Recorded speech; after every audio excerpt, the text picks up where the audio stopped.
Selamat pagi, Bapak Tribuners dimanapun Anda berada. Namo Sang Hyang Adi Budaya, Namo Budaya. Namo Budaya. Bapak Ibu Tribuners, hari ini senang sekali kita bertemu kembali bersama saya kali ini Hendrawi akan berlaku sebagai host. Kita bertemu di acara Permata Dharma di batch yang ke-33. Tanpa terasa, Majelis Budaya Indonesia Kota Medan sudah melayani Anda dalam acara Permata Dharma selama 33 kali. Acara ini kita selenggarakan 1 bulan 2 kali atau tepatnya 2 minggu sekali.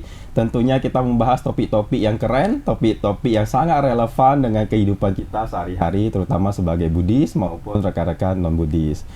Bapak Ibu, hari ini kita akan berbincang-bincang tentang pacaran sehat. Nah, ini topik yang mungkin tidak umum tetapi sangat relevan dan sangat menarik untuk kita bahas. Apalagi baru-baru ini kita baru melalui yang namanya Valentine Day ya, atau Hari Valentine. Nah, untuk membahas topik hari ini, kita sudah kedatangan 3 orang narasumber. Saya sapa dulu. Untuk narasumber yang pertama, Ko Benny atau Bro Benny. Selamat pagi, Ko Benny. Selamat pagi. Ya. Selamat pagi, Tribuners.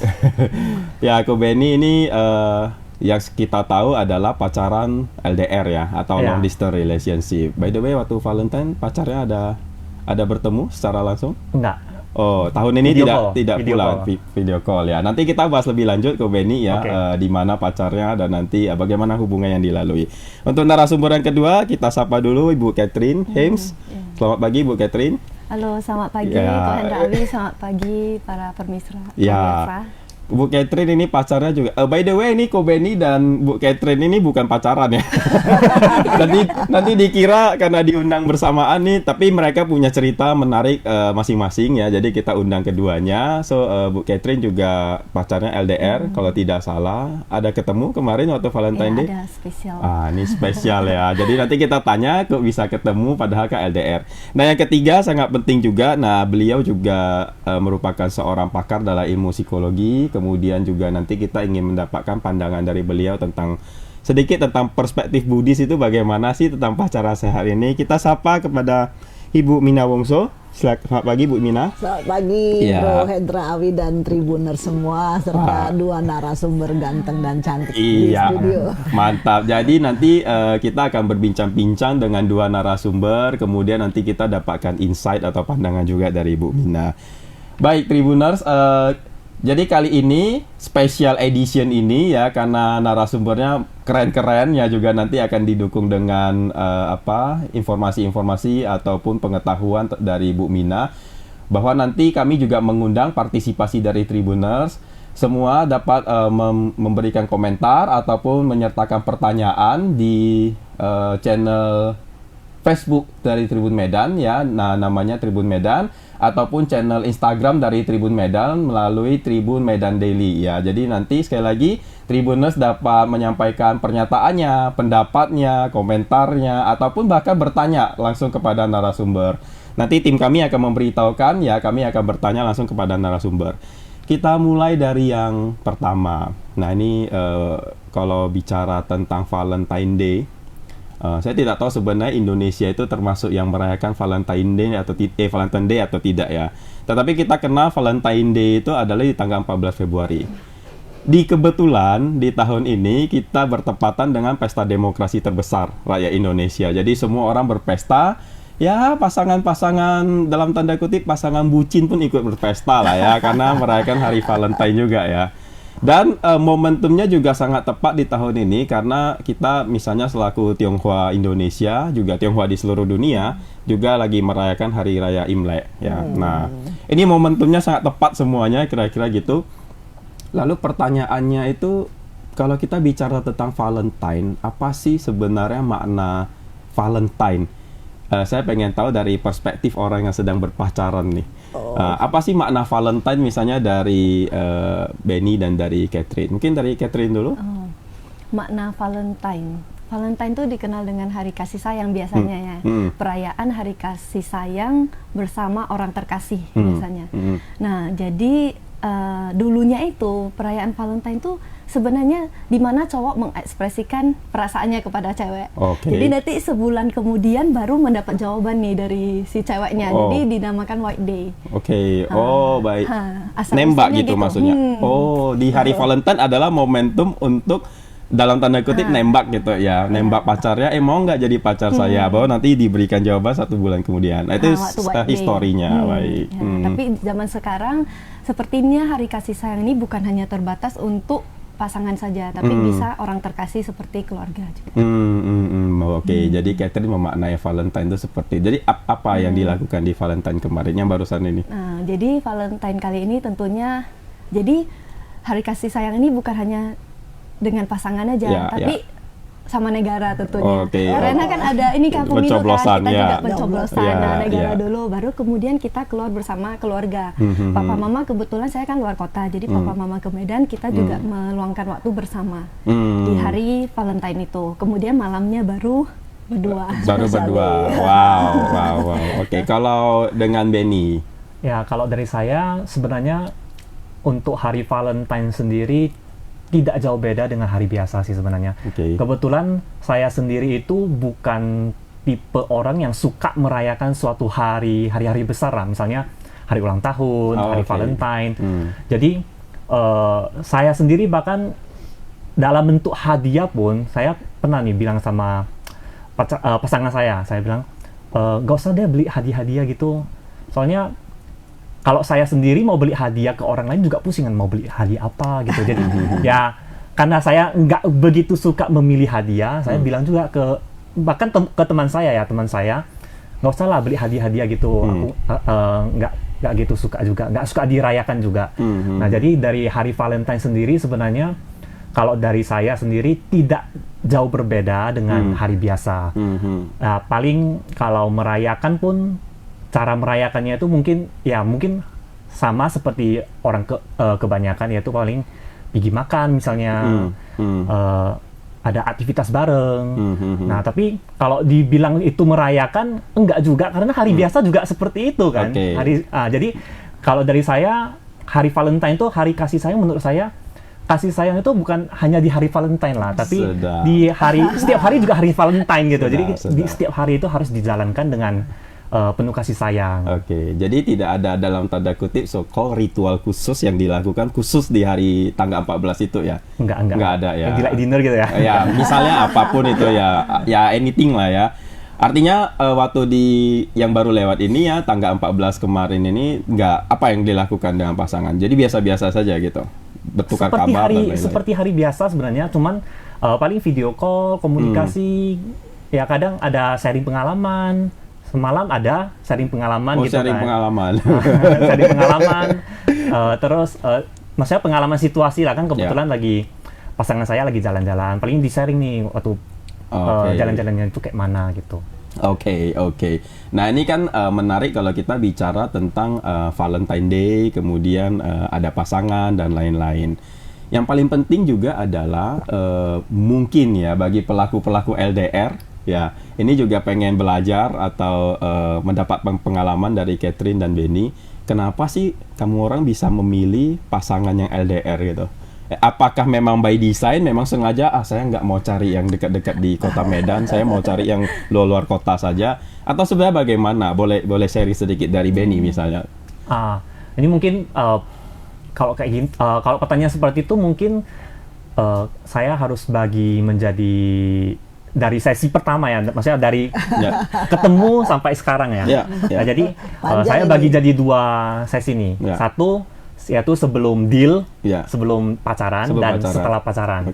Nah, jadi kalau saya sendiri sebelum totalnya ini kurang lebih 10 tahun nih. 6 tahunnya itu untuk sebelum deal, 4 tahunnya itu setelah deal. Nah, jadi kalau pertama kali bertemu itu, saya bertemunya itu di suatu pelatihan di Kota Medan lah, pelatihan. Kemudian setelah pelatihan, sebenarnya waktu pelatihan ya biasa-biasa aja. Nah, setelah pelatihan itu, kebetulan saya ada berkunjung lah, berdana makan ke salah satu wihara gitu. Nah, kebetulan ketemu. Tapi ya masih biasa-biasa aja. Kemudian beberapa kali seperti itu juga ketemu terus. Udah tuh kalau ada di wihara ada praktik meditasi, saya ada pergi, ketemu lagi gitu. Ketemu lagi, jadi ada komunikasi. Padahal tidak disengaja, tidak ada janjian, kita ketemu nanti. Baik. Nah, jadi ada komunikasi. Kemudian suatu hari kebetulan saya ada organisasi dan sebagainya, dan kebetulan saya ada problem, tapi lebih ke mental lah, psikologi gitu.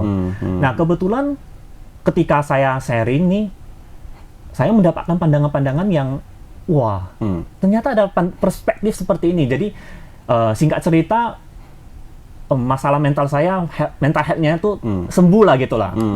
Gitu. Jadi ada beberapa tips psikologi lah mungkin yang di-sharingkan ke saya. Jadi saya melihat, oh, kok beda kali ya, waktu pelatihan orangnya seperti ini, tapi ternyata di real lapangannya itu kok ada sudut pandang yang berbeda nih.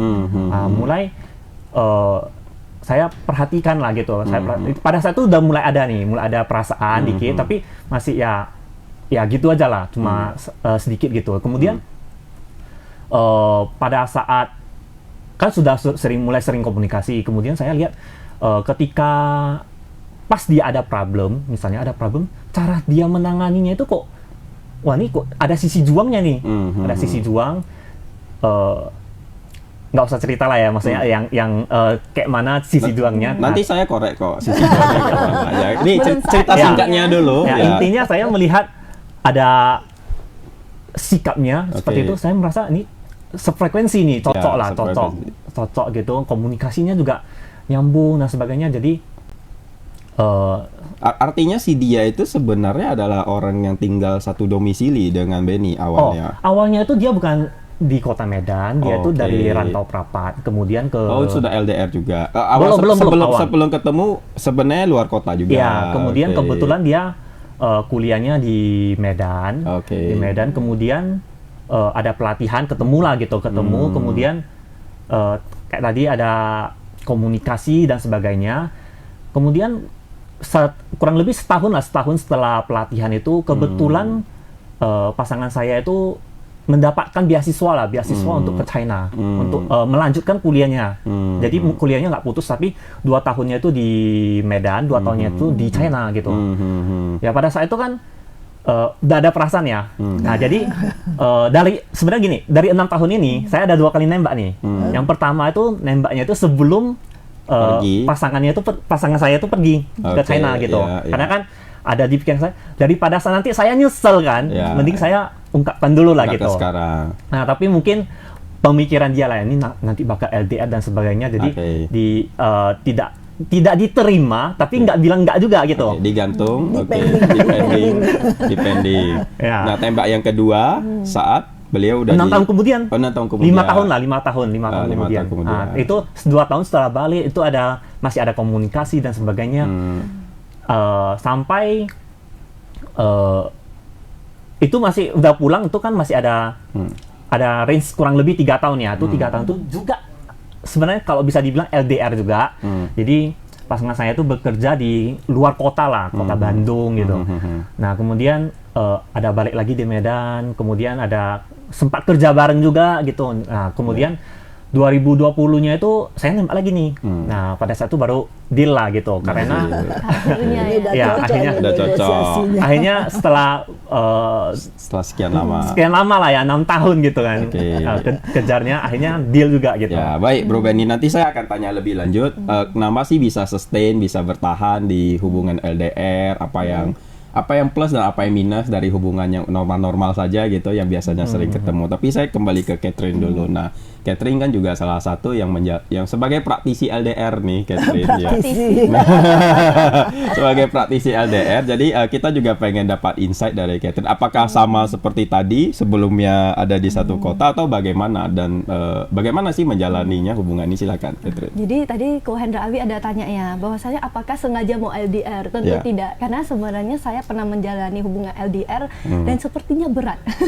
Sepertinya berat. LDR itu berat karena kan terpisah oleh jarak waktu juga ya kan.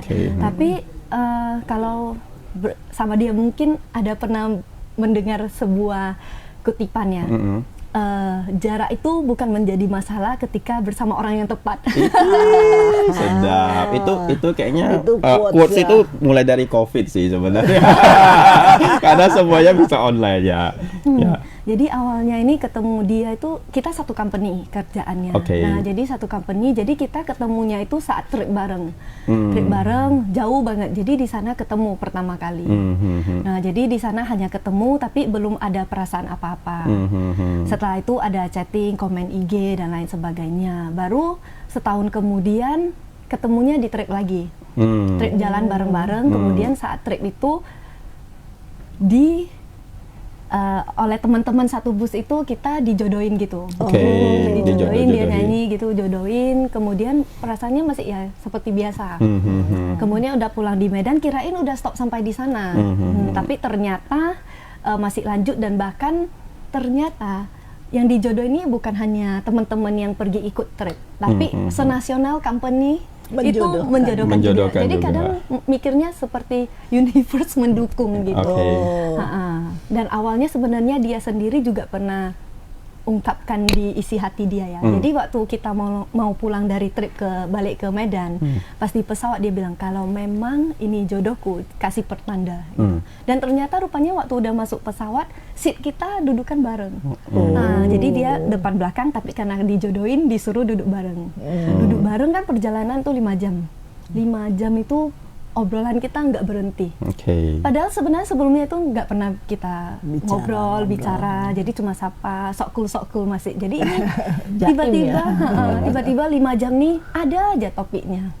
Di sana mulai ada muncul sedikit perasaan. GGC, getar-getar cinta. GGC dari tatapan. Mina. Jadi tatapannya kok beda ya. Seperti itu. Tatapan saya beda juga. Kalau tadi kan dari mata turun ke hati. Iya, tadi kan kalau Bro Benny kan ceritakan tentang bahwa dia ada perjuangan nih, ada 6 tahun nih, 6 tahun sengsara sebelum mengambil kitab suci kan. Jadi 6 tahun atau sampai sekarang ini udah 4 tahun ya menjalin relasi dan segala macam. Kalau Catherine nih bagaimana prosesnya? Nah, mungkin nih kan dari sisi Ko Benny kan sebagai cowok biasanya kan terkenal dengan biasa yang mengejar ya. Yang effort yang berusaha. Kalau cewek kan biasa dikejar gitu. Jadi setelah dari sana timbul sedikit perasaan, mungkin dia juga. Jadi kita chatting, ada video call juga. Jadi pendekatan itu nyaman jadi rasanya. Baru trip selanjutnya lagi di sana dia mengungkapkan perasaannya. Tapi mengungkapkan perasaannya bukan seperti kita biasa, maukah kamu jadi pacarku? Ya enggak. Dia hanya berkata kayak kita sudah kenal dekat, cukup dekat lah gitu. Jadi mau mengenal lebih jauh lagi. Tapi pemikiran saya, ya udah kenal lebih jauh aja kan sama aja, gak perlu status gitu. Tidak usah diikat dengan hubungan pacaran. Karena dia tidak mengatakan apakah perlu menjadi pacar saya gitu. Bersediakah engkau menjadi pacarku? Mungkin pemikiran kita masih kayak childish atau gimana kan. Tapi rupanya mungkin pemikiran lelaki itu kalau mau serius itu dia nggak mau jadi pacar, nggak, tapi lebih mau mengenal lebih lanjut gitu. Jadi sekarang hubungannya itu disebutnya Sudah, pacaran atau pacaran? Karena kan udah terakhir jawab ya. Tapi jujur awalnya kan kenalnya itu dari benar-benar bukan satu kota ya, nggak kenal sama sekali. Si doi di kota apa? Di Batam. Di Batam. Tepatnya masih di Indonesia. Masih di Indonesia. Jadi itu awalnya itu sebenarnya sempat ragu banget. Jadi kayak kan orangnya bagus. Sampai ini teman-teman kan tim Medan berkata, saya udah sama kamu denger-denger. Orangnya cari informasi. Jadi dengernya semua teman-teman komennya bagus. Dia pun kayaknya bagus, tapi ada keraguan sebenarnya karena kan bisa saja cowok biasanya kalau mau mengejar cewek kan bisa kan kayak jaim sok-sok yang baik-baiknya aja. Jadi sempat ragu banget. Bahkan waktu udah jalan, ia masih ada sedikit keraguan. Jadi bagi Catherine misalnya, seberapa penting sih sebuah status pacaran itu daripada sekedarnya ya udah teman baik aja, teman ya teman dekat aja gitu. Seberapa penting sih ini status ini sebenarnya? Jadi sebenarnya dia pernah berkata juga, bilang bahwasannya kalau kita jalan gini nggak ada status pun yang rugi cewek gitu kan. Terus dia bilang kalau pun teman sama pacar itu beda. Obrolan kita itu nggak bisa lebih jauh lagi.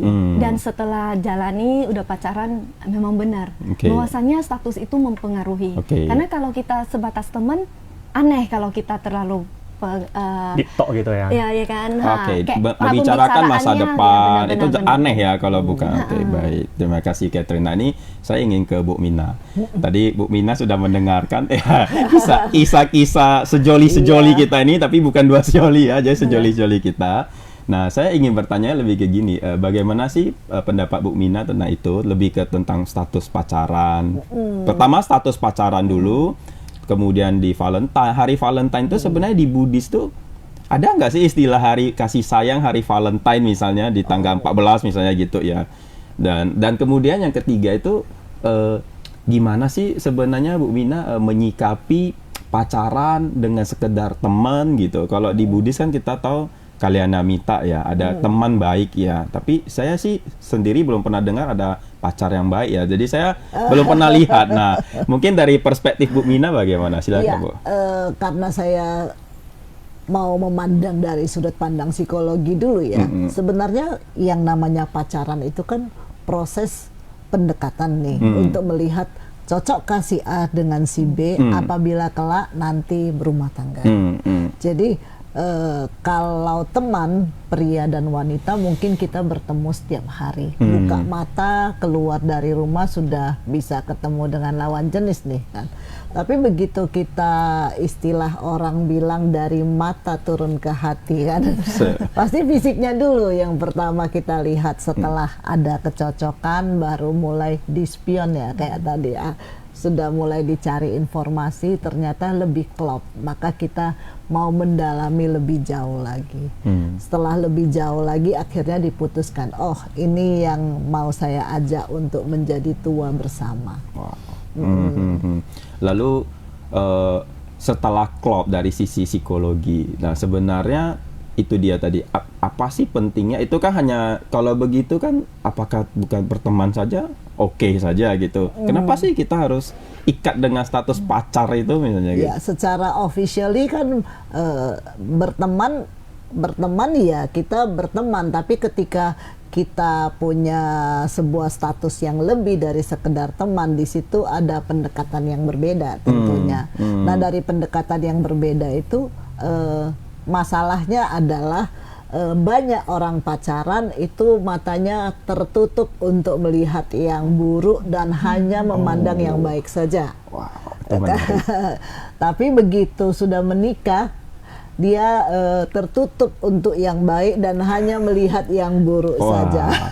Jadi makanya nggak heran kan ada orang yang pacaran sampai belasan tahun langgeng, begitu nikah belum 1 tahun terus sudah bubar merasa gitu. kecewa, ternyata dia begini, ternyata dia begitu. Artinya pacaran dengan jangka waktu yang lama itu ternyata tidak juga menjamin. Bayangkan kalau tidak pacaran. Pacaran aja pun nggak menjamin ya. Jadi banyak juga orang yang bilang ngapain pacaran itu katanya berbahaya. Pacaran itu katanya ada unsur-unsur yang negatif ya. Tapi kalau kita melihat bahwa sebenarnya ini di luar dari beliau-beliau yang berlatih untuk mencapai kesuciannya. Sebagai umat awam kan ada yang punya tujuan untuk menikah, berkeluarga, meneruskan keturunan. Nah, untuk bisa mencapai itu kan kita harus mempersiapkan diri. Di tugas perkembangan psikologi sendiri, dari remaja itu sudah dipersiapkan. Kita yang dulunya waktu anak-anak kan kita bertemannya perempuan dengan perempuan, laki-laki dengan laki-laki. Nah, ketika sudah masuk usia remaja, mulai ada pertemanan yang laki-laki dengan perempuan, perempuan dengan laki-laki. Jadi sudah mulai bergaul yang namanya lawan jenis. Baru nanti secara lebih dalam lagi ada yang namanya emosional. Nah, itu akan berlanjut ke tugas perkembangan selanjutnya ketika usia kita masuk ke dewasa, yaitu untuk menentukan pilihan pasangan hidup. Wow, berarti manusia ini dalam ilmu perkembangan psikologi sebenarnya ada stage-stage-nya gitu. Betul, ya Bu ya. Ada stage bergaul dengan homogen aja sendiri, laki-laki dengan laki-laki. Masuk ke stage dia harus berani nih bergaul dengan yang lawan jenis. Masuk ke stage dia harus berani nih memutuskan masa depan gitu-gitu ya. Betul ya. Jadi kalau orang bilang hidup ini ujian, itu sebenarnya the real kehidupan kita memang seperti itu. Jadi tiap stage ada ujiannya. Dari ujian inilah kita punya bekal untuk menghadapi tahapan berikutnya. Oke. Sebenarnya yang berarti yang benar tuh memang ya stage-stage ini harus kita laluin ya sebagai manusia ya. Hanya saja memang ketika ada kedekatan antara perempuan dan laki-laki bukan hanya secara emosional yang bekerja, tapi di dalamnya juga ada hormon yang bekerja. Kan benar. Nah, apalagi kalau usia muda di mana hormon itu sangat kuat bergejolaknya, sehingga kadang-kadang hal-hal yang harusnya kita mencoba melihat secocok apa sampai akhirnya terpaksa dicocok-cocokkan karena terjadi hal-hal yang begitulah. Tidak sesuai lah ya. Nah tadi menarik ya, saya waktu mendengar Bu Mina bilang sebenarnya kan biasanya atau secara umum mungkin tidak selalu terjadi ya. Secara umum kan pada saat proses pacaran tuh hanya lihat yang baik-baik aja. Betul. Nanti sebaliknya ya udah married, udah penting banget nih, malahan sebaliknya jadinya karena yang baik-baik udah sering dilihat, malah hanya fokus ke yang buruk-buruk. Nah, artinya ini supaya menjadi tips juga bagi kawan-kawan Tribuners ya, terutama kaula-kaula muda. Betul. Bagaimana sih Bu Mina mencari so-called pasangan yang sehat atau pasangan yang ideal itu? Ini dalam sesi pacaran nih, untuk menentukan sebuah kriteria, ini loh kalau saya punya hubungan seperti ini loh yang dinamakan pasangan sehat nih. Apa tuh Bu? Pertama sekali kalau kita dengar dari teman-teman kita Benny dan Catherine itu dimulai dari pertemanan dulu. Jadi ketika kita punya teman, kemudian teman kita itu terlihat menarik, kita ambil aja dari kitab suci kita Sigalowadah Sutta. Kriteria teman baik itu apa sih? Dia bisa menolong, kemudian pada saat susah dan senang itu bisa bersama kita, kemudian juga tidak ragu-ragu untuk ngasih nasihat yang baik kepada kita. Kalau kita punya problem, dia memiliki simpati, mau melindungi, mau menjaga kita. Kalau kriteria seperti itu, jadi dari mata turun ke hati, hatinya seperti ini, berarti kita cocok ke tahap selanjutnya. Di tahap selanjutnya tentu ada kriteria yang berbeda lagi. Seperti tadi Benny, saya nggak suka tuh terima hadiah. Ketika dia berpikir seperti itu, udah pernah tanya pasangan nggak? Pasangan suka nggak dikasih hadiah?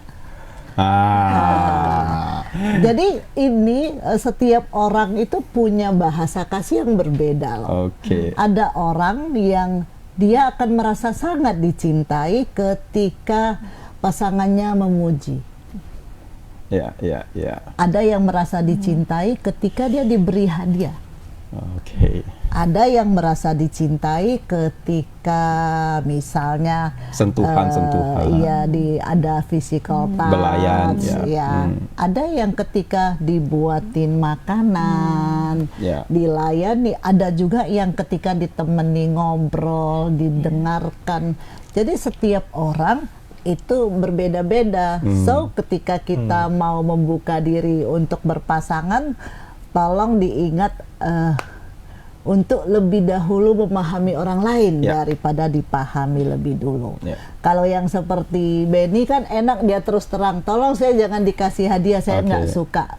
Tapi mungkin nggak semua orang bisa terbuka seperti itu. Artinya harusnya ya logikanya masing-masing orang itu punya, kalau anak zaman sekarang bilangnya love language itu, bahasa cinta, bahasa kasih. Jadi semua orang mungkin punya bahasa cintanya, tapi tidak tidak really semua orang bisa mengungkapkan gitu. Ya, tidak sesungguhnya semua orang bisa mengungkapkan. Kalau Benny kebetulan dia mampu mengungkapkan, saya tidak usah diberi-beri yang seperti itu. Yang dia ungkapkan itu yang dia nggak suka. Yang dia nggak suka. Kamu belum tahu loh dia sukanya apa. Bener nggak? Betul banget. Ya, kita belum tahu ini. Dan biasanya nih kalau misalnya orang ini dia sukanya diberi hadiah, maka dia cenderung memberi hadiah. Kalau dia sukanya physical touch, kalau dia ngomong sama teman-teman baiknya, dia suka misalnya menepuk-nepuk pundak, ini berarti temannya physical touch. Jadi dari sana kita bisa menerka awal untuk memahami dia lebih lanjut. Oke. Jadi ya tadi menarik ya Bu Mina waktu mengungkapkan ini kan dari mata, dari fisik kita tidak bisa memunafikan bahwa mana ada lah kita pilih orang yang secara fisik tidak menarik bagi kita. Pasti kan kita lihat fisiknya dulu, kemudian masuk ke kriteria selanjutnya. Secara fisik nih masuk ke hati itu artinya ini cocok nggak sih orang ini dengan saya. Nah sebenarnya kita di ajaran Buddha itu juga sudah ada panduan ya Bu ya, yaitu Kalyanamitta. Ada sifat-sifat teman baik, karena ini akan jadi teman kita pilih, dia sudah jadi teman seumur hidup loh. Jadi sebelum jadi seumur hidup, maka kita lihat dulu kriterianya. Apakah dia adalah orang yang suka membantu, bahkan tidak segan-segan mengkritik atau memberi masukan ke kita, siap sedia memberikan simpati, ataupun misalnya kalau kita dapat reward, dapat sesuatu, dia juga tidak segan-segan memuji dan lain-lain. Nah, tapi tadi saya menarik ya waktu Bu Mina bilang bahwa kalau di pacaran tuh biasanya dilihat baik-baiknya aja nih, yang buruk-buruknya mungkin belum terlihat. Nah, saya ingin kembali ke Catherine dan Benny, Bu Mina. Jadi saya pengen tahu nih dalam hubungan, nanti boleh dijawab juga yang love language itu ya. Mana tahu pasangan Anda lagi nonton kan, jadi secara tidak langsung lu lagi nggak kasih tahu nih, love language gue ini loh ya gitu. Tapi saya pengen Benny dan Catherine ini menanggapi dulu tentang apa benar selama kamu orang dua pacaran masing-masing ya, apa benar yang dilihat tuh memang hanya yang baik-baik aja, yang negatif tuh seperti ya lu tahu tapi kayak ya udahlah nantilah itu kita bahas yang baik daripada bertengkar gitu loh. Nah mungkin dari Benny dulu. Nah kalau dari saya sendiri sebenarnya saya sama pasangan saya itu ada perbedaan lah dalam menanggapi ketidakcocokan misalnya.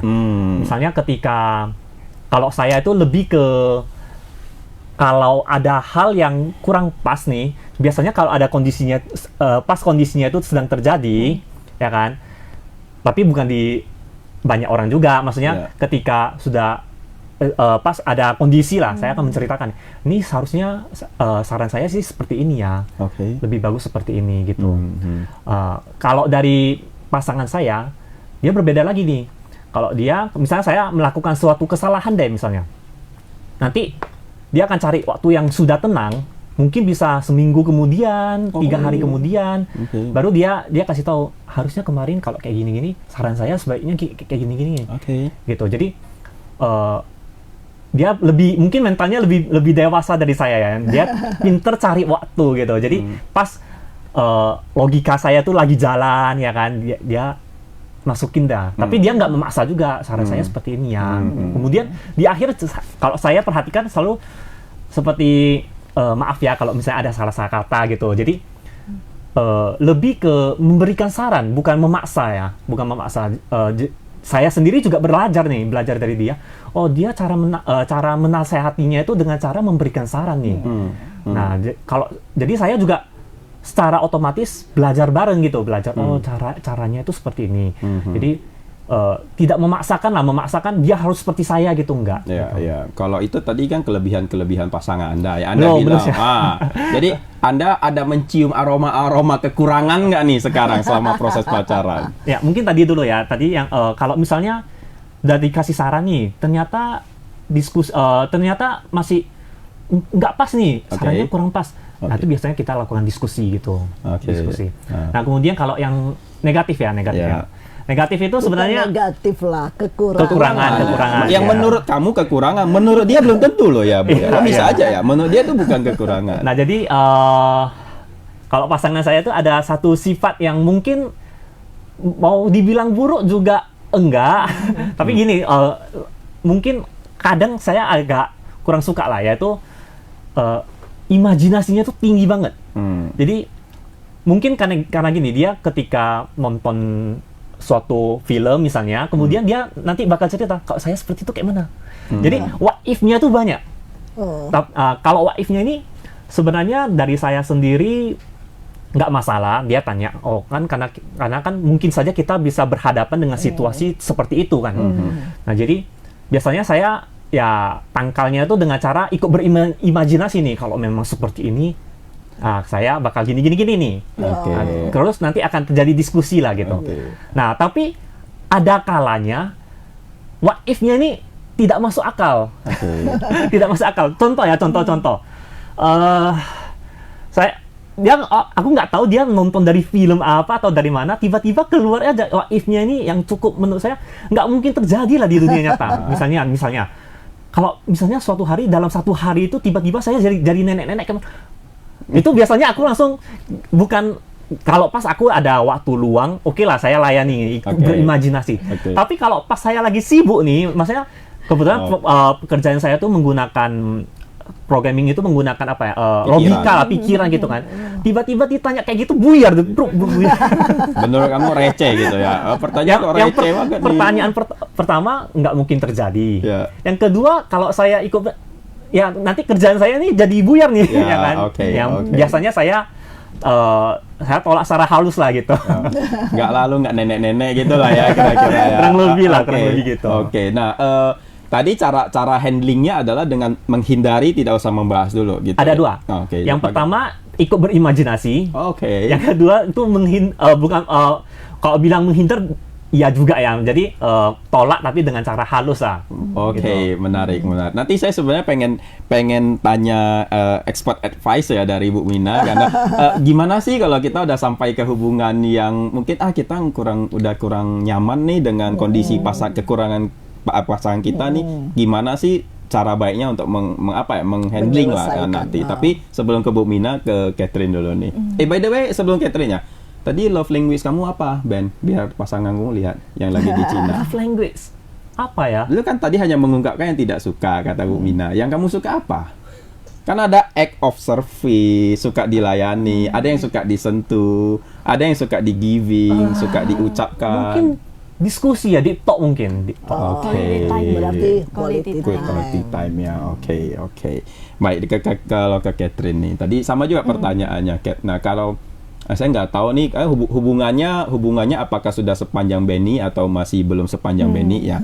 Tapi anyway, ini kan sudah memulai hubungan ya, tentu kamu orang kenal lah ya, dekat dengan pasangan antara satu dengan yang lain. Apakah dari sisi kamu sudah mencium aroma-aroma ini selain dia ganteng, selain dia baik, berprestasi, sebenarnya saya nggak suka nih hal-hal ini dari dia. Ada nggak sih yang sudah kamu identifikasi? Sudah.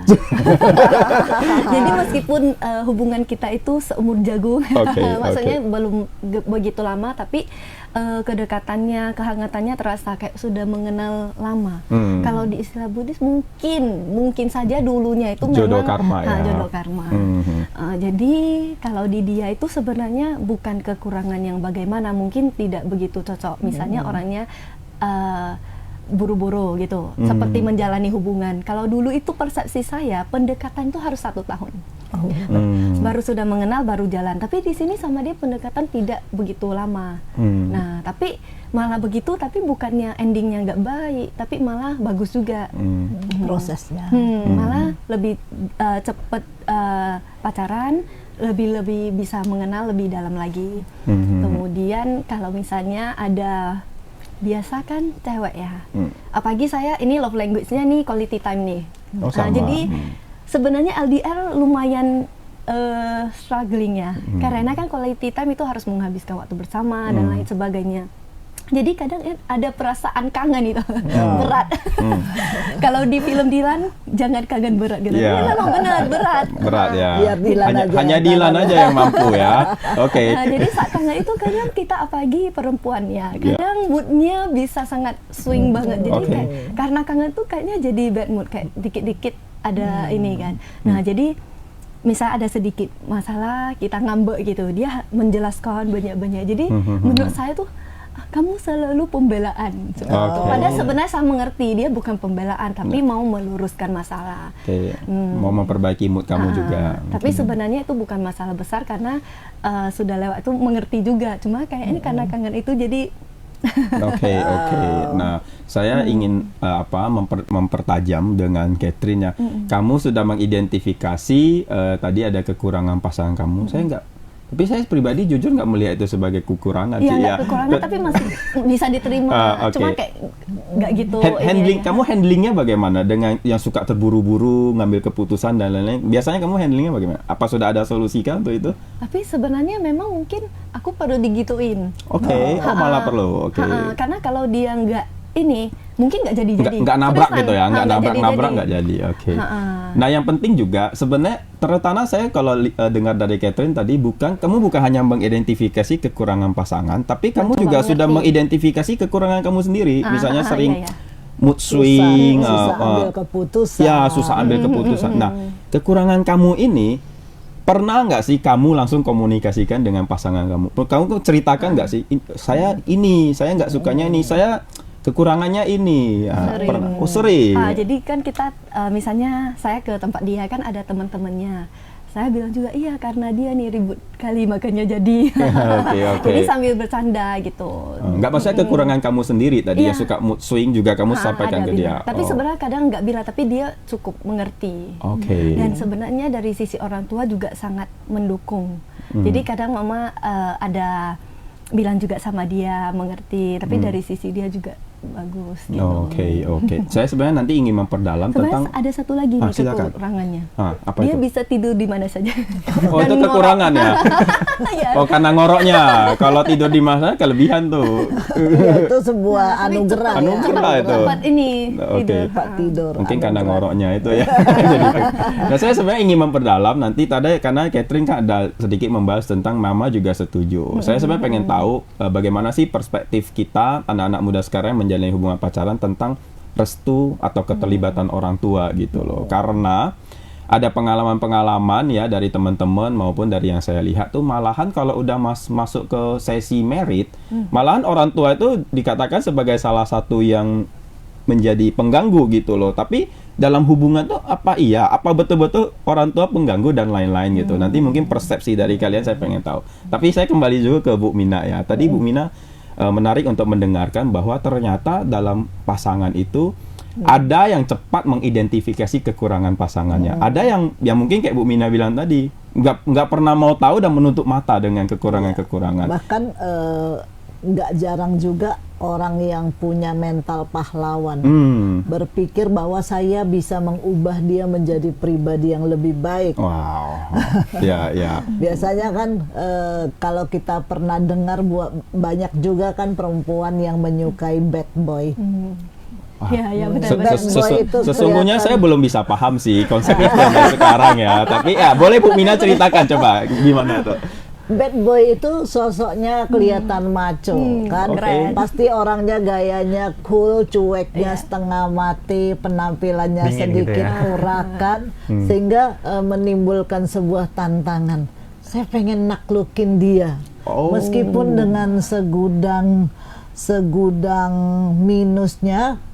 Banyak juga yang berpikir bahwa nanti setelah saya menjadi pasangannya saya akan mengubah dia. Dia akan menjadi sosok yang baik. Padahal jujur aja mengubah diri sendiri saja kita susah ya. Misalnya dari yang bangun jam 7 menjadi bangun jam 6 aja perlu upaya yang ekstra effort kuat untuk mengubah diri sendiri. Bagaimana mau mengubah orang lain? Mungkin mustahil ya, bukan. Jadi kalau misalnya kita menerima pasangan kita nih, setelah kita menggunakan logika, ya, karena kalau kita cinta itu kan yang bekerja hormon. Pada saat hormon bekerja, logika itu stop. Jadi makanya kalau baru jatuh cinta itu yang bekerja itu hormon semua, kayaknya makan susah, ingat dia sebagainya. Tapi itu pada waktunya itu akan mereda. Mungkin 1 bulan, maka fase-fase falling in love itu akan mereda. Misalnya jumpa dia itu akan pelan-pelan menurun. Kalau setelah menurun itu masih terasa enak, nyaman, maka ini bisa kita lanjutkan ini tahapannya. Setelah kita lanjutkan, baru kita lihat pada saat sudah menurun ini logika sudah mulai bisa aktif kembali. Kita baru tinjau. Ada nggak orang yang nggak punya kelemahan? Nggak ada. Nggak ada. Okay. Nggak ada. Termasuk kita itu juga punya kelemahan. Nah, tugas kita itu menelaah kelemahannya. Misalnya dia punya 20. Ini bagi kita 20 ini bisa kita terima nggak? Kalau kita hidup bersama orang ini seumur hidup, bisa nggak kita menerima dia? Kalau misalnya oke, kita lanjut. Demikian juga kelemahan kita. Bisa nggak? Saya sanggup nggak? Makanya kalau kita lihat rumah tangga orang itu, pertengkaran itu bisa cuma karena odol loh. Pernah dengar nggak? Jadi odol yang salah pencet di tengah dengan yang di pinggir itu akan menjadi masalah. Hal kecil ya. Hal kecil, hal-hal yang kita pikir pada saat pacaran kalian pasti nggak ketemu dengan kondisi itu. Ibaratnya ini duitnya tinggal 20.000 ini, kita bisa beli satu mie sepiring berdua penuh senyum. Habis itu pulang sampai rumah geragasan cari rice cooker makan lagi. Tapi kalau sudah di rumah tangga sepiring berdua itu tidak mungkin. Jadi kita harus realistisnya di situ. Kalau pacaran sepiring berdua oke lah, nggak masalah karena ada cinta yang mengenyangkan. Sedap. Padahal ke rumah cari lagi Karena di rumah ada mama kita yang menyediakan begitu. Pacar kita pulang langsung, aduh lapar mana makanannya. Kita bisa begitu kan. Tapi kalau sudah suami istri ya segitu itu harus kita itu. Harus realistis ya Bu. Harus realistis. Jadi biarkan fase dari menggebu-gebunya hormon cinta itu bekerja, tunggu sampai dia mereda, lalu ambil mikroskop. Benar-benar telaah semua kekurangannya, terus berpikir, bisa nggak saya menerima yang seperti ini menjadi pendamping saya seumur hidup? Jadi kalau misalnya memang tidak bisa, jangan memaksakan diri karena ini adalah komitmen seumur hidup. Jadi banyak loh orang yang berpikir bahwa aduh saya kan sudah pacaran 3 tahun, malu dong saya. Apa kata orang nanti? Peduli amat kata orang, kata sendiri. Sanggup nggak saya hidup dengan kondisi seperti itu? Kalau tidak, masa karena kata orang kita mengorbankan diri sendiri? Karena kata orang dan karena kata sosial media kita. Udah sering posting foto-foto mesra setiap hari. Udah 3 tahun, tak cocok. Itu penting sekali bahwa cinta yang utama itu diberikan dulu kepada diri sendiri sebelum kita mulai memberikannya pada orang lain. Karena kamu tidak bisa memberi apa yang kamu nggak punya.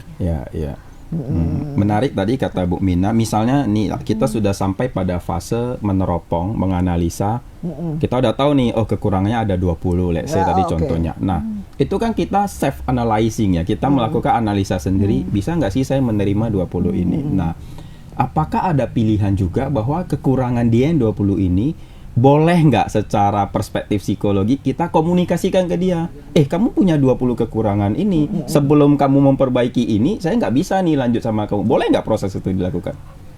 Seperti saya mengatakan di sebelumnya bahwa kita tidak bisa mengubah orang lain.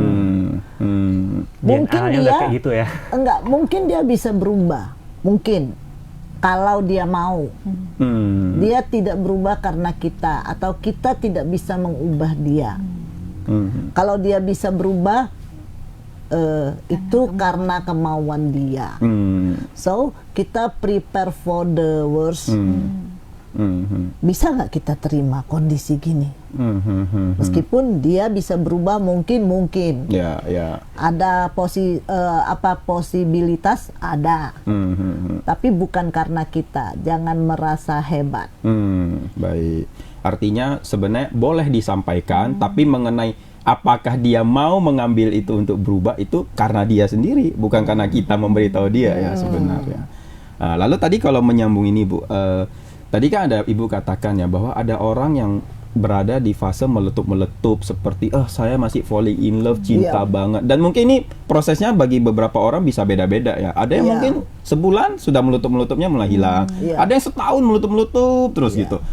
Nah, kalau bicara itu, apalagi terkait dengan mungkin keilmuan psikologi ya, terkait dengan mental, kecerdasan mental istilahnya gitu. Apakah ini dipengaruhi umur misalnya? Saya sebenarnya pengen mengarahkan gini, apakah ada usia yang pas atau usia yang cocok untuk mulai pacaran misalnya? Jadi kalau sebelum usia ini sebenarnya jangan deh kamu punya mental masih urak-urakan gitu. Apakah ada begitu dalam keilmuan psikologi? Ya, kalau kita melihat di masalah hormon itu, hormon cinta dan sebagainya itu mulai bekerja ketika seseorang itu masuk ke usia remaja. Oke.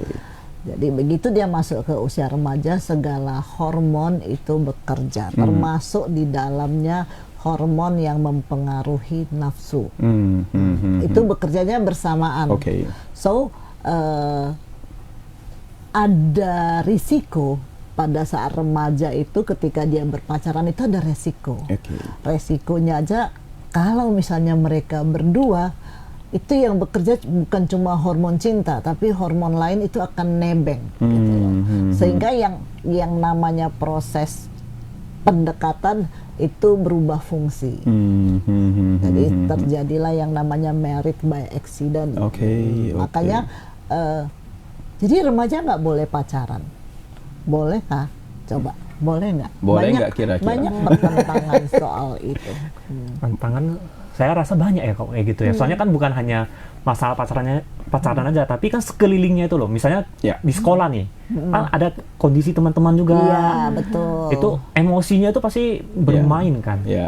Logika mungkin lebih ditekan gitu.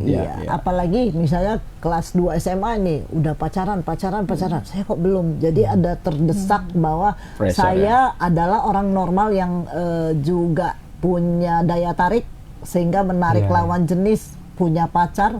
Jadi punya pacar itu menjadi sebuah simbol status bagi seorang remaja. Itu juga mungkin. Jadi saya berpikir tadi kita bicara soal kecerdasan emosi, pacaran sama kecerdasan emosi itu harusnya kalau orang tua itu wise dalam membimbing, itu bisa dijadikan sebagai sebuah, bisa align ya, sejalan gitu ya. Sejalan perkembangannya. Jadi ini kalau kita melihat misalnya ini orang tua tidak setuju, kamu jangan pacaran dulu, apalagi sama anak si A. Terus kira-kira remaja itu nurut nggak sih biasanya? Biasanya tidak, Bu. Biasanya tidak. Ini ada mantan remaja yang menjawab dengan jujur ya. Biasanya tidak. Karena tidak, maka berarti ini pacarannya backstreet, tidak disetujui. Kalau dia tidak disetujui, maka dia akan mencari tempat-tempat yang nyaman untuk dia, nyaman dan tidak dijumpakan oleh orang tuanya untuk berpacaran. Jadi resikonya menjadi lebih besar, jauh lebih besar daripada silakan pendekatan. Tentu dengan orang tua bisa memantau. Jadi orang tua itu jangan ragu-ragu jadi pihak ketiga kalau saya bilang. Misalnya jadi sopir untuk nganter-nganter, jadi juru bayar pas anak-anak kita pergi makan-makan. Kalau mereka SMA kan memang belum ada duit. Jadi saya pikir itu sesuatu yang oke-oke saja. Jadi jangan terlalu sampai strict. Kalau belum tamat SMA nggak boleh pacaran. Karena kita bisa mendorong mereka dikhawatirkan seperti itu, bukan pasti.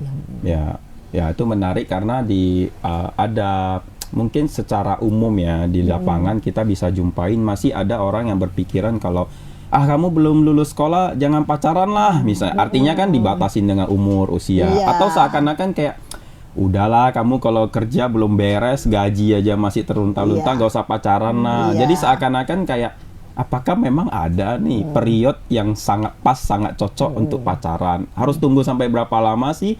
Kadang-kadang ada orang yang karena dibatasin terus seperti itu oleh lingkungannya, oleh keluarganya, oleh orang tuanya. Udah sampai umur 30, nah baru dia mulai sibuk sendiri. Nah, pada saat itu lagi-lagi ada orang lapangan yang mengatakan, udah 30, nggak cocok lagi kamu pacaran, nggak gitu-gitu cocoknya kamu langsung jumpa, langsung nikah married saja. Ternyata udah sampai menunggu 30 sekian tahun, nikah karena jumpa dan main tabrak aja. Hasilnya juga tidak sesuai. Betul ya. Jadi dari sini Tribuners kita belajar bahwa sesungguhnya ya nggak ada satu usia yang khusus ya kapan kita mau pacaran atau tidak. Yang penting tadi dibarengi dengan kebijaksanaan, kecerdasan emosional. Dan tadi menarik Bu Mina katakan bahwa peran orang tua ternyata sangat penting sebenarnya. Kalau orang tuanya tidak berinisiatif, mungkin anaknya sendiri yang mau pacaran boleh melibatkan orang tuanya kali ya. Kasih tahu ke papa mama, ini ada yang saya suka nih papa mama misalnya ya. Papa mama apakah mau terlibat, mau bantu atau segala macam. Mungkin itu sesuatu yang menarik. Dan sebelum saya kembali ke Benny dan Catherine Bu, ini tadi kan kita bicara tentang kalau kita sudah terhenti atau keluar dari fase menggebu-gebu, falling in love, kita sudah menganalisa dengan teropong. Lalu kita sudah mengidentifikasi nih, ternyata 20 ini setelah saya self-analyzing, ini nggak bisa masuk dengan saya nih. Padahal seperti tadi, saya udah pacaran 3 tahun, 5 tahun. Nah, yang berat adalah kalau kita sudah mengetahui dan kita tahu bahwa kita nggak akan lanjut nih, kalau lanjut bahwa kita akan menderita di kehidupan setelah ini, bagaimana sih cara kita memutuskan ini gitu, hubungannya sudah 3-5 tahun ini. Bagaimana cara baiknya atau apakah ada satu keilmuan khusus yang bicara tentang itu? Gimana memutuskan hubungan dengan ya baiklah kira-kira gitu. Memang memutus itu sebuah pekerjaan yang berat. Bahkan Dilan pun tidak bisa.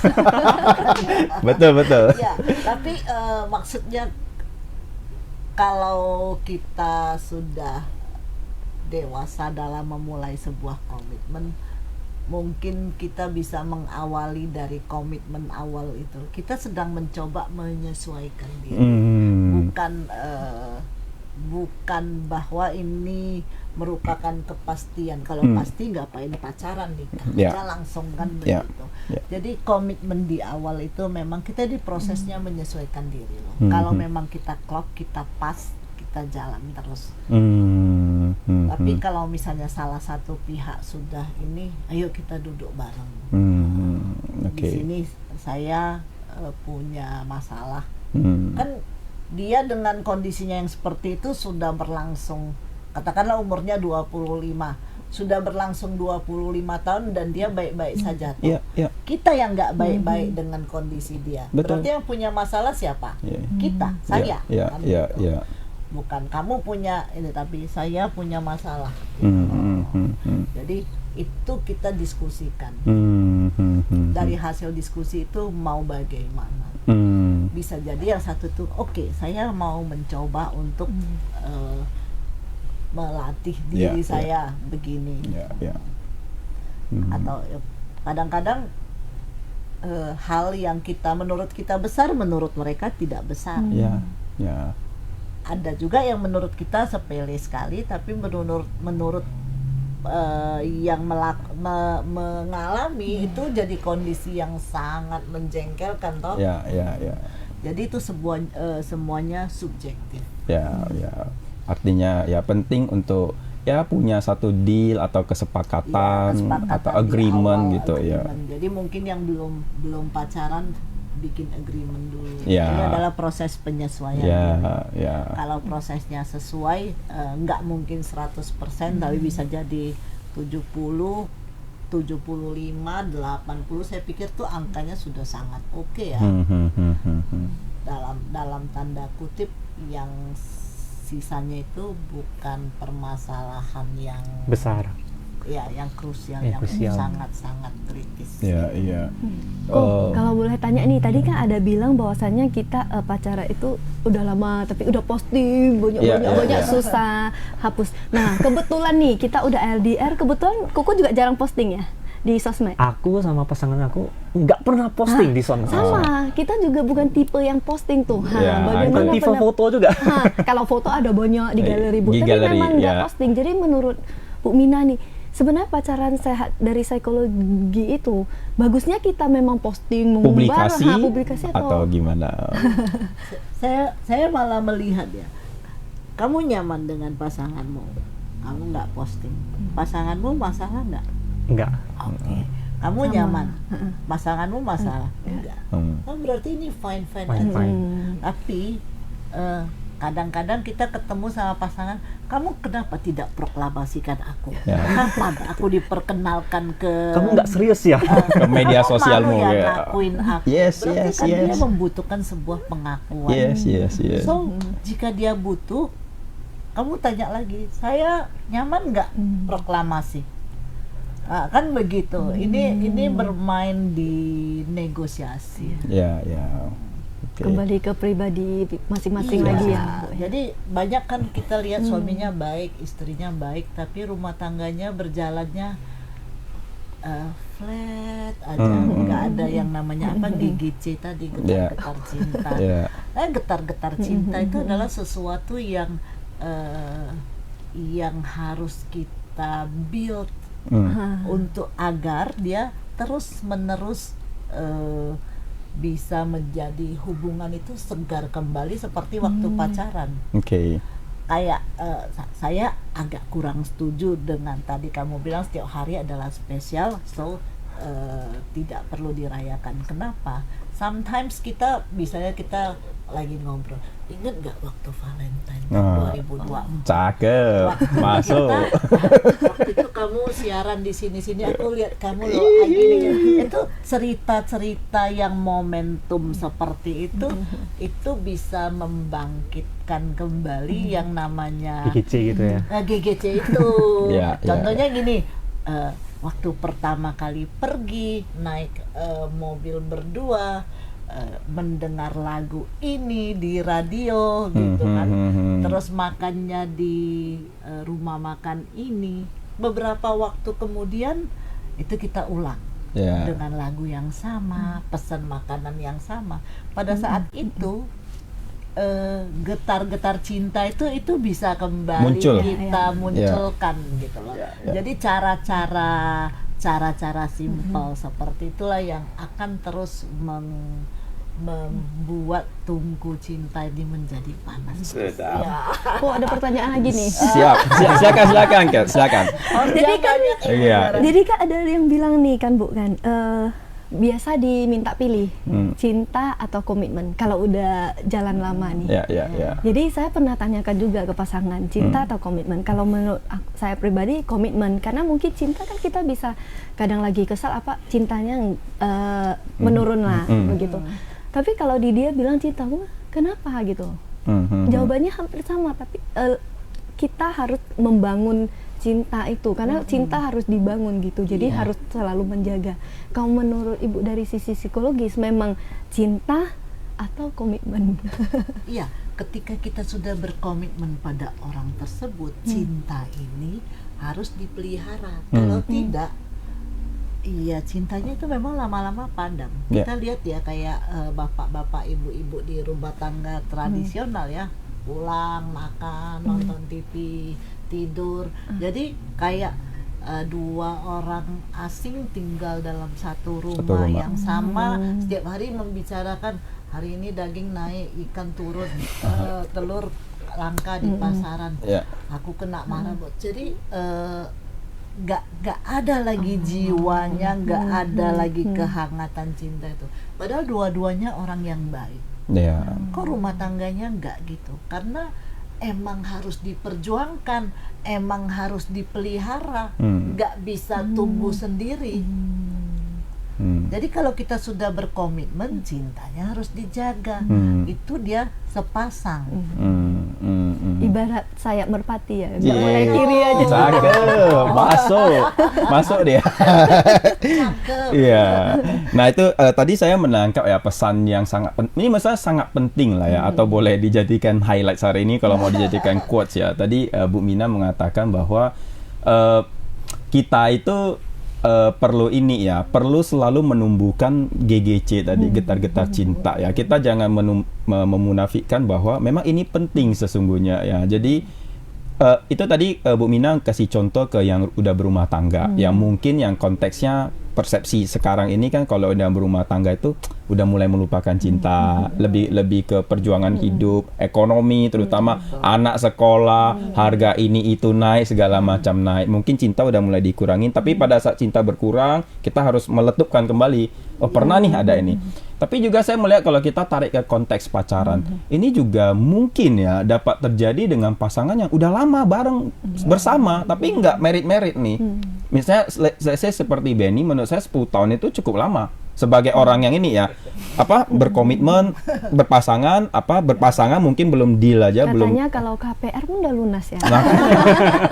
Nah itu hati-hati juga mungkin ya untuk kawan-kawan Tribuners ya, kaula muda yang Tribuners yang sudah berhubungan lama, berpacaran lama, jangan dikira bahwa ini kita akan pasti nih ke jenjang berikutnya nih. Kalau tidak di tengah-tengahnya kita letupkan GGC tadi.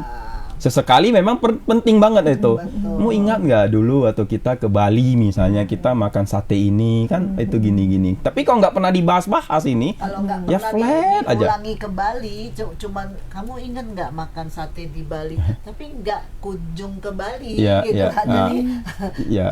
itu tidak ada namanya diulang, Di gitu. renew ya, ya. Renew pengalaman. Selain membuat pengalaman baru, membuat momen-momen baru. Iya. Ya.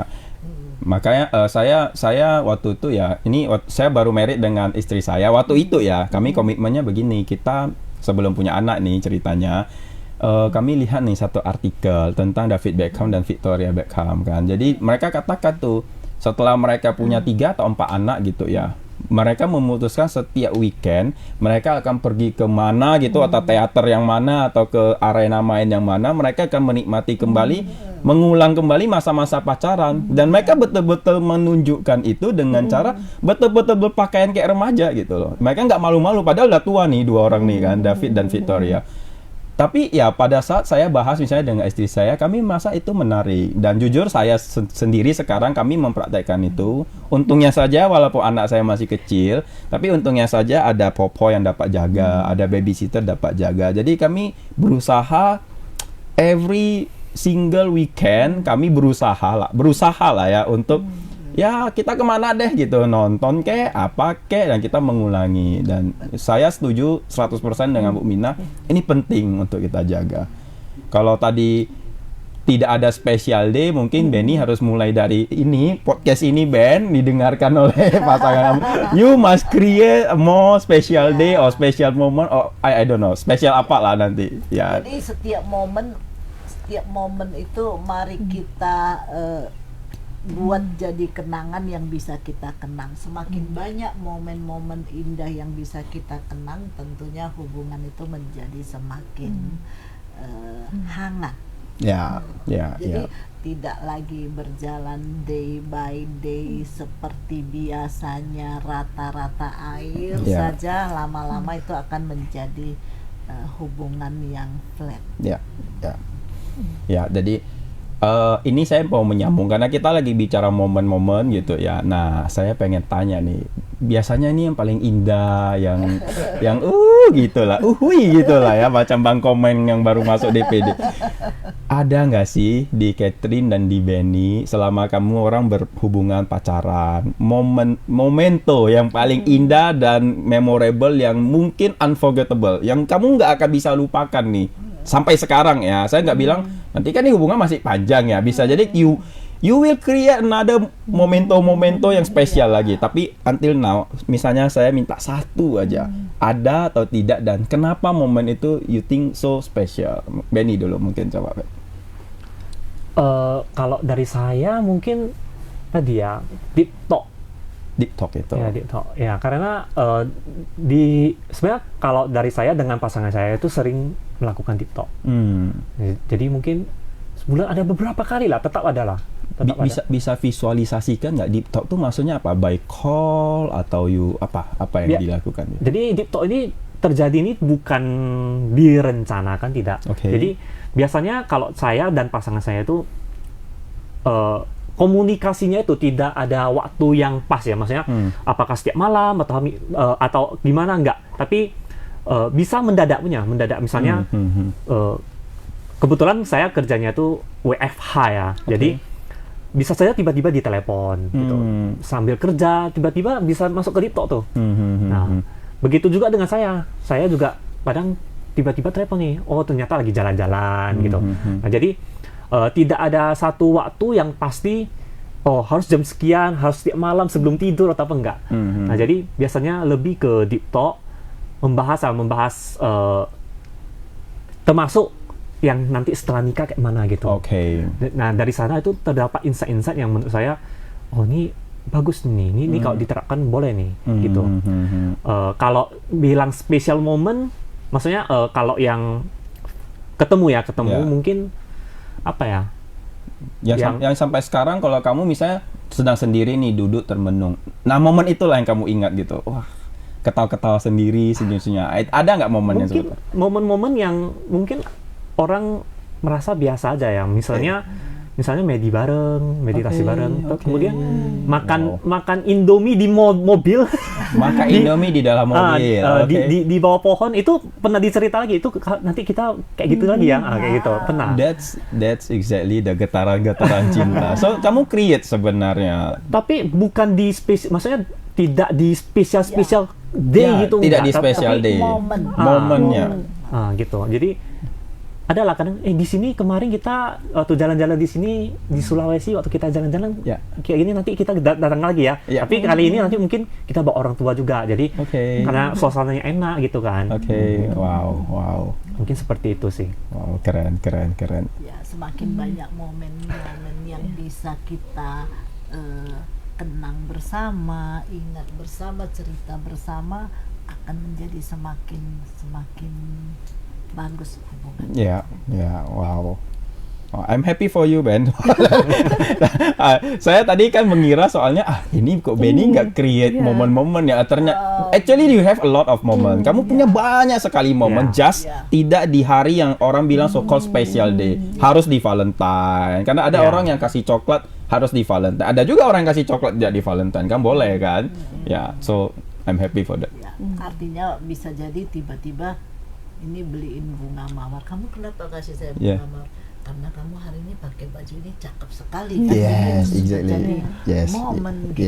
Yes. Nah, kalau dengan Catherine, ada nggak sih momento? Ya selain tadi kamu bilang sering dinas bareng ke negara-negara yang agak jauh, mungkin one of the moment. Tapi yang sampai sekarang satu aja dari sekian banyak yang kau cara mengidentifikasi gampangnya, kok kamu duduk sendiri lagi pikir-pikir, kamu senyum-senyum, ini ya gitu. Ada nggak sih yang itu? Dan tapi kenapa momen itu? Kalau dibilang duduk sendiri enggak, karena aku tipe-tipe agak cuek. Iya, cakep. Tapi sebenarnya kan kita LDR ya, jadi setiap momen kalau kita ketemu itu sangat spesial.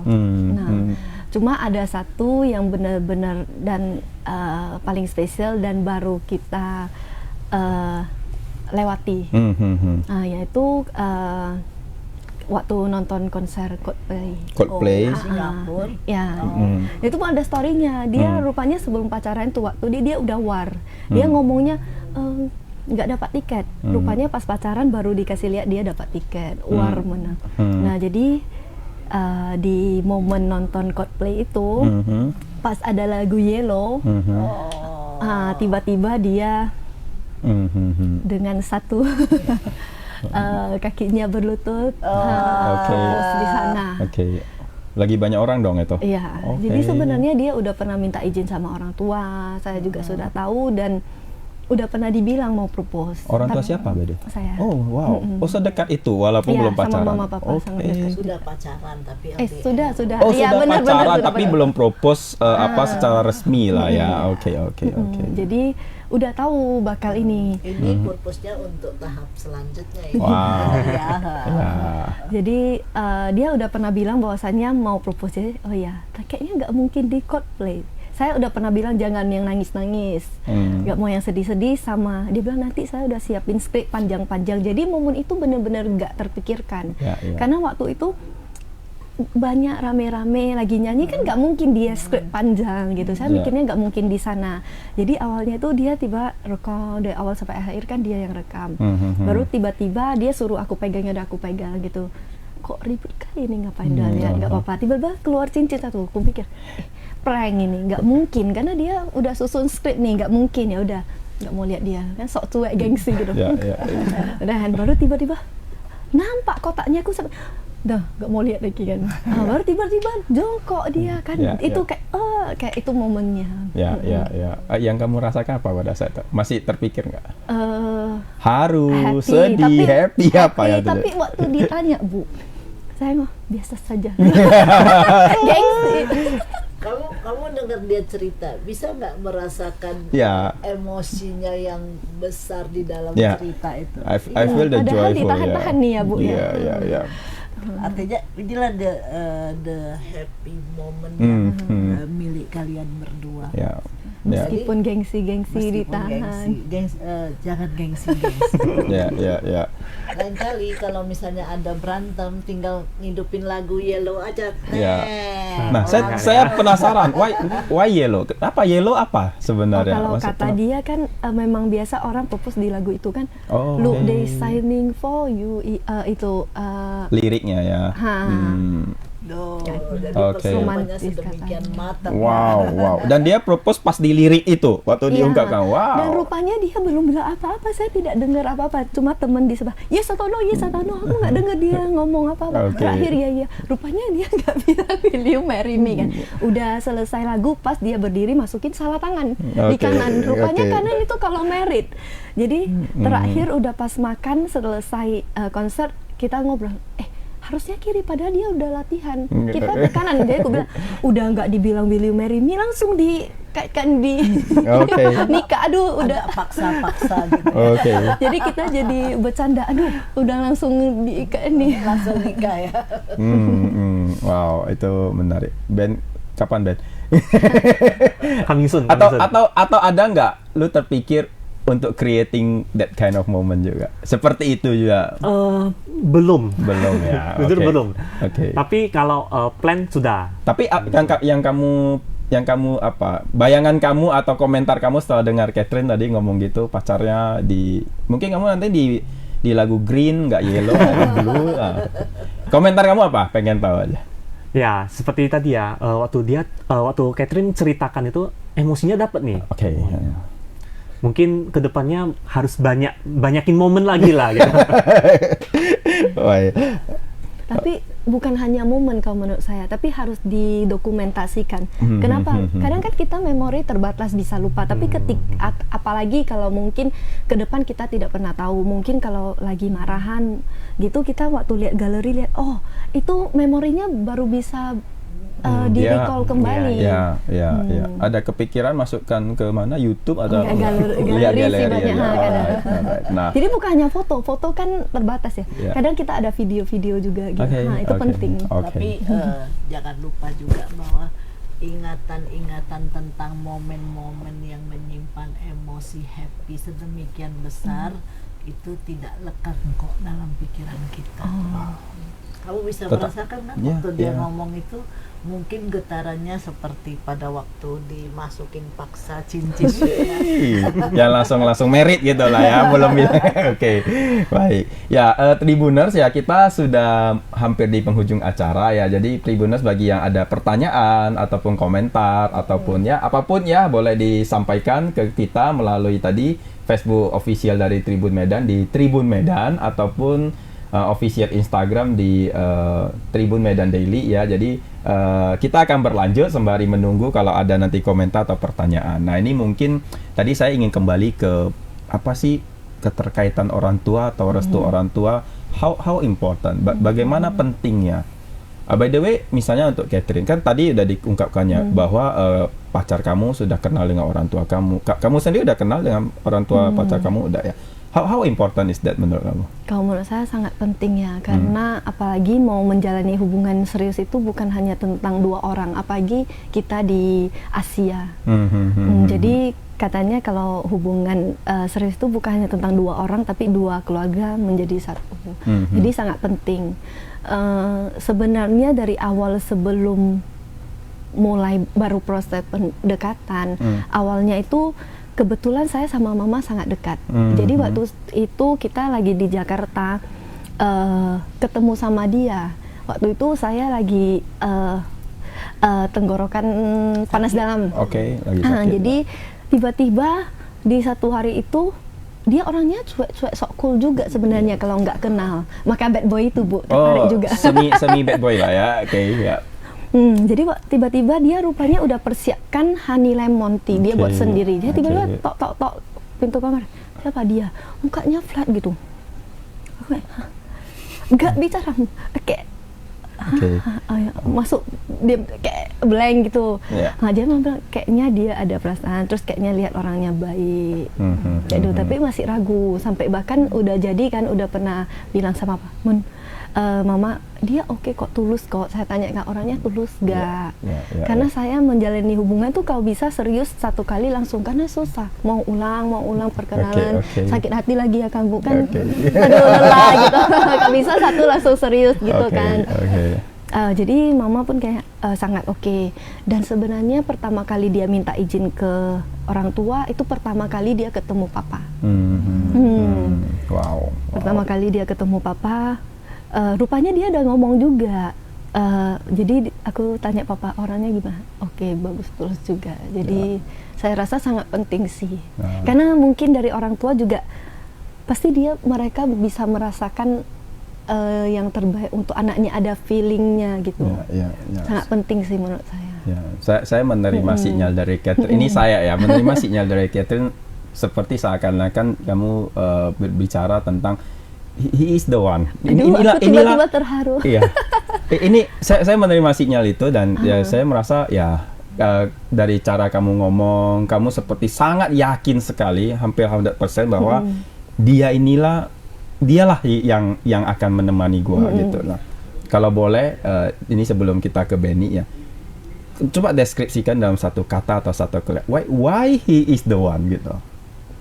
Kalau brave, nggak bisa bilang, cuma dari tadi ngobrol, dari Bu Mina jelasin harusnya begitu, saya mikirnya memang dia ada lakukan itu semua. Jadi dulu awalnya saya kalau ditanya kriteria, yang penting nyaman sama nyambung. Tapi sebenarnya deep inside itu di dalam hati itu pasti pengennya yang nama cewek ya pasti bisa kita andalkan. Dimana saya termasuk wanita yang lumayan mandiri ya. Jadi kayak nggak bisa minta tolong gitu, nggak bisa. Misalnya mau aku bantu bawain, nggak usah, bisa sendiri. Tapi lebih suka yang action, langsung ambil yang lebih berinisiatif, terus pengertian dan lain-lain, dan itu semua ada di dia gitu. Tanpa harus saya minta gitu. Jadi apa namanya punya inisiatif ya. Dan sebenarnya tiap malam itu karena LDR dia ada buat sweet letter. Alright, chatting. Jadi ada belakangan itu dia ada kata-kata yang kayak waktu baca itu saya langsung merasa apakah ini dia memang ada ikatan dari karma jodoh yang lalu karena seperti lalu ini di kehidupan ini, padahal dia memang Buddhis tapi bukan into Buddhism, tapi dia bisa berkata hal begitu. Dan bahkan sebelum jadian dia pernah ikut saya atas sila 1 bulan. 1 bulan. Dan dia benar-benar melakukan itu. Awalnya ragu, tapi kan nggak mungkin juga ya dia benar-benar lakukan itu. Ya, juga. so ya selamat Catherine, congratulations found. Seems like you already found your one. Congratulations. Jadi tidak usah melihat umur, karena biasa temanku sering bilang paling betah sendiri atau paling susah buka diri, udah umur berapa belum ada pasangan. Saat jodohnya datang, saat karmanya sudah masuk gitu ya. Tapi selagi tunggu momen itu mungkin kita sendiri juga memperbaiki diri. Karena saya merasa sendiri bahwasannya kalau dulu dipertemukan mungkin saya childish banget dan belum siap.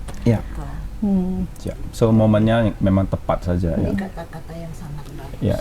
Kalau kamu mau punya pasangan yang bagus, kamu juga harus cukup bagus buat pasangan. Mempersiapkan diri kamu untuk mendapatkan pasangan selevel itu Bukan mengejar-ngejar yang bagus, tapi menyiapkan diri menjadi lebih bagus dari Wow, that's very good closing statement. Sebenarnya itu untuk closing statement, tapi udah but anyway that's very good. Nah, saya ingin kembali ke Benny. Ben, tadi kalau berbicara seperti Catherine tadi apa pandangan kamu untuk diri kamu? Tentang orang tua. Bagaimana restunya orang tua, and the most important, why you think she is the one gitu. Oke, kalau dari orang tua sebenarnya tidak ada masalah ya, karena dari pihak saya misalnya sama pasangan saya, orang tua saya lah sama pasangan saya ngobrol nyambung, kita sering pergi kemana bareng gitu. Sudah kenal dekat ya. Sudah kenal dekat. Begitu juga dengan saya ke orang tua ya. Baik waktu ke Medan, ya kan, dia pun pas nggak ada pasangan saya tuh kita bisa pergi makan, pergi melakukan sesuatu gitu. Dan saya juga pernah kan berkunjung juga lah ke Rantau Prapat gitu kan. Tapi itu ada pasangan saya juga. Nah, kita komunikasi sama orang tuanya, sama papa mamanya, dan itu cocok gitu, dan ya lakukan aktivitas bersama lah, berenang, makan bareng, jalan-jalan kemana gitu ya. So far saya rasa nggak ada masalah, dan kebetulan hobinya itu juga nggak jauh beda gitu. Oh, dengan orang tuanya? Iya, orang tuanya tuh juga suka meditasi gitu. Jadi kebetulan ngobrolnya topiknya itu juga nyambung gitu, Jadi bisa sharing bareng. Kalau saya ini pengalamannya kayak gini nih. Sepertinya kalau kayak gini, ya juga ya. Nah, jadi komunikasinya juga oke, dan kalau dari orang tua rasa-rasanya nggak ada masalah lah, nggak ada masalah. Tapi bagaimana restu kedua orang tua ini menurut kamu untuk sebuah pasangan yang sehat? Penting nggak? Seberapa penting sih menurut? Restu pasti ya. Kalau nggak restu bahaya malah. Nanti misalnya orang tua saya sama pasangan saya itu kan, kalau pasangan saya itu tinggal di rumah saya tuh berantem terus dong. Kalau nggak, kalau ini kan komunikasinya kemudian memang setiap orang pasti ada kekurangan, tapi saya lihat ini cara handlingnya ini bagus nih. Soalnya kan pasti ada beda generasi, pasti ada beda pemikiran gitu. Jadi cara handling bagus nih, bisa lah.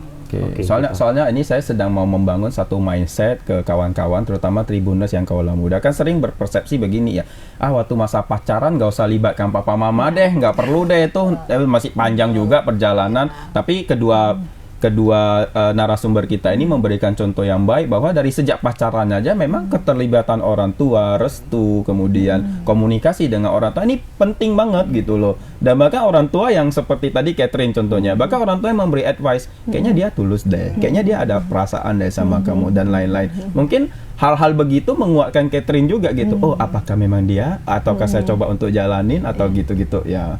Nah, dan most important, saya membayangkan Ben sebenarnya sebelum itu, kayak nanti kalau rumah kamu ya sudah married ya, saya bayangkan pasti ada satu bilik meditasi, karena kamu akan melakukan hobi bareng gitu loh, dengan papa mama mertua kamu kan. But tentang itu, dan saya pengen tahu kenapa kamu merasa dia ini she's the one gitu, dialah ini yang akan menemani saya sampai sepanjang masa. Mungkin dari awal ya, ini tanpa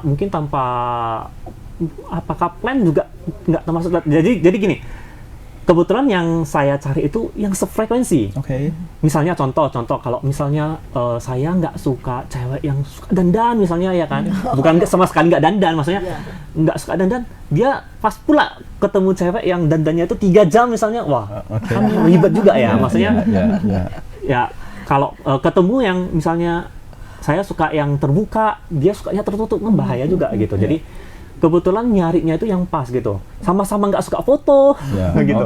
Nah jadi banyak persamaan. Banyak persamaan. Kalau misalnya apa ya, mungkin dari ketemunya itu juga karena kondisi-kondisi yang sama ya, sama-sama berdana, sama-sama meditasi, sama-sama komunikasi gitu loh. Jadi banyak kalau mau dibuat jadi satu kata mungkin sefrekuensi lah. Sefrekuensi, ya banyak persamaan. Well, very good, Ben. Nah, kita tanpa terasa kita udah sampai di akhir sesi ya. Jadi mungkin nanti saya akan minta dari narasumber ya satu persatu. Mungkin dari Benny dulu. Any closing statement atau tip untuk teman-teman Tribuners yang mendengarkan kita hari ini? Kalau tips gini, ini kan saya LDR nih. Sebenarnya banyak teman saya yang bertanya nih sebenarnya. Bertanya, lu kok bisa sih biarin pasangan lu kerja ke sini, ke jauh sini, gitu ya. Sekolahnya ke sini, jauh, LDR kok bisa lepas gitu, nggak takut gitu. Nah, jadi kalau dari saya bilangnya gini, kalau dari saya pentingkannya itu 2 sih sebenarnya. Satu, kepercayaan, memberikan trust kepada pasangan. Dia juga sama memberikan trust ke saya. Yang kedua tuh komunikasinya tuh sifatnya terbuka gitu. Komunikasinya terbuka. Jadi 2 ini menjadi fondasi untuk LDR. LDR, biarpun LDR sebenarnya saya bukan tipe yang sebenarnya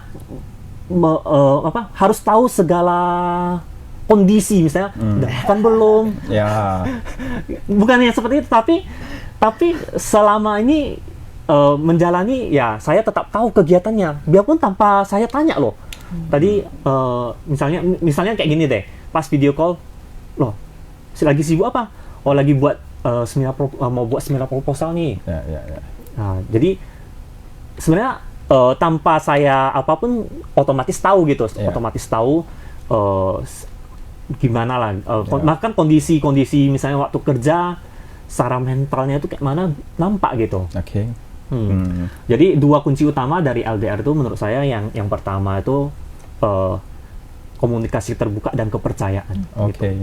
Komunikasi kemudian terbuka dan kepercayaan. Tips yang kedua ya, misalnya untuk sejujurnya saya sama pasangan saya nih, mungkin orang mengatakan aneh ya, nggak pernah berantem gitu, nggak pernah berantem. Saya sama sekali nggak pernah berantem. Biarpun perbedaan pendapat pasti ada ya, perbedaan pendapat pasti ada, tapi biasanya kita saling memberikan saran gitu, bukan memaksa kehendak lu harus seperti ini ya, enggak. Jadi lebih ke memberikan saran. Dan kalau misalnya ada saran yang saya rasa misalnya kayaknya nggak kayak gitu juga deh, itu biasanya akan jadi discussion nih, kenapa kayak gitu. Kadang oh ya bener juga ya kata dia ya. Jadi kadang keluarlah poin A, poin B, poin C yang mungkin inilah yang bagus gitu. Gitu. Jadi mungkin jangan memaksakan pasangan kita itu harus seperti yang harus kita mau gitu, janganlah. Itu mungkin salah satu sifat sikap mengekang, bukan pengertian, menghormati setiap orang pasti memiliki perbedaan kan. Toleransi. Ya baik, good point from Benny ya. Tadi ya dikatakan ya memberi kebebasan, kemudian ada trust, kemudian komunikasi terbuka gitu ya. Dari Catherine, any closing statement atau tip? Kalau dari saya dan pasangan itu sepakat sebuah hubungan ya, terlepas dari dia RDR atau enggak, itu ada 3. Yaitu yang pertama komunikasi tentu penting. Jadi kita suka apa, tidak suka apa, kita komunikasikan. Karena pasangan kita bukan cenayang yang bisa bisa tahu segala hal ya. Kemudian yang kedua itu pengertian. Jadi harus saling mengerti satu sama lain, udah komunikasikan, kita coba mengerti Kemudian yang ketiga itu saling respect, saling menghormati satu sama lain. Ya, masing-masing ada kepentingan masing-masing, jadi kita saling respect. Well, that's very good dari Bu Mina. Last and but not least ya. Saya mau kasih pesan buat yang belum punya pasangan. Wow, ini penting Bu, ini penting. Kalau kamu belum punya pasangan Tribuners, nggak usah terlalu sibuk cari pasangan hanya karena umurmu sudah banyak, hanya karena teman-temanmu semua sudah punya pasangan. Sibuk saja kembangkan dirimu, perbaiki kualitas dirimu sampai kamu menjadi sebagus yang kamu inginkan, sehingga nanti jika pasanganmu datang, dia menjadi pasangan yang setara untuk mendampingimu yang sudah bagus. Wow. Itu saja. Wow, very strong. Ini message-nya sangat kuat sekali ya. Sebenarnya kita mungkin kalau pembahasan berlanjut ya, mungkin kita akan berlanjut ke yaitu punya sama keyakinan yang sama, moralitas yang sama, kemurah hatian yang sama, kebijaksanaan yang sama. Nah, ini memang betul-betul sebenarnya ajaran Buddha sudah mengepek atau membungkus ini semua dalam satu format yang sangat baik ya. Baik, Tribuners ya, dimanapun Anda berada, kita lihat tadi kita sudah berdiskusi panjang, kemudian hampir 1,5 jam. Saya sendiri selaku host belajar sangat banyak ya dari 3 orang narasumber kita ya. Ada Bu Mina Wongso, ada Catherine Haynes, dan ada Benny Hendrawan. Dan saya sendiri merasa wow, ini luar biasa ya, meskipun kondisinya saya sudah married dan beliau-beliau ini masih pacaran gitu, tapi saya belajar banyak, terutama juga dari Bu Mina. Terima kasih banyak para narasumber yang keren ya. Dan Tribuners, bila Anda ingin juga mendengarkan percakapan seperti ini kalau tidak sempat mendengar secara live, nanti mudah-mudahan ini terrecord ya dan bisa tetap dilihat di Facebook Tribun Medan ya. Akhir kata, kami dari Majelis Budaya Indonesia Kota Medan mengucapkan terima kasih atas atensi dan partisipasinya, komentar-komentarnya, dan kami sekali lagi berterima kasih kepada partner kerjasama kami, Tribun Medan. Itu kalau kita lihat mata lokal menjangkau Indonesia ya, Tribun Medan tetap keren dan relevan ya sebagai media massa yang diminati atau diperlukan oleh masyarakat Indonesia saat ini. Dari kami terima kasih. Akhir kata kami ucapkan Namo Sang Hyang Adi Budaya, Namo Buddhaya. Namo Buddhaya.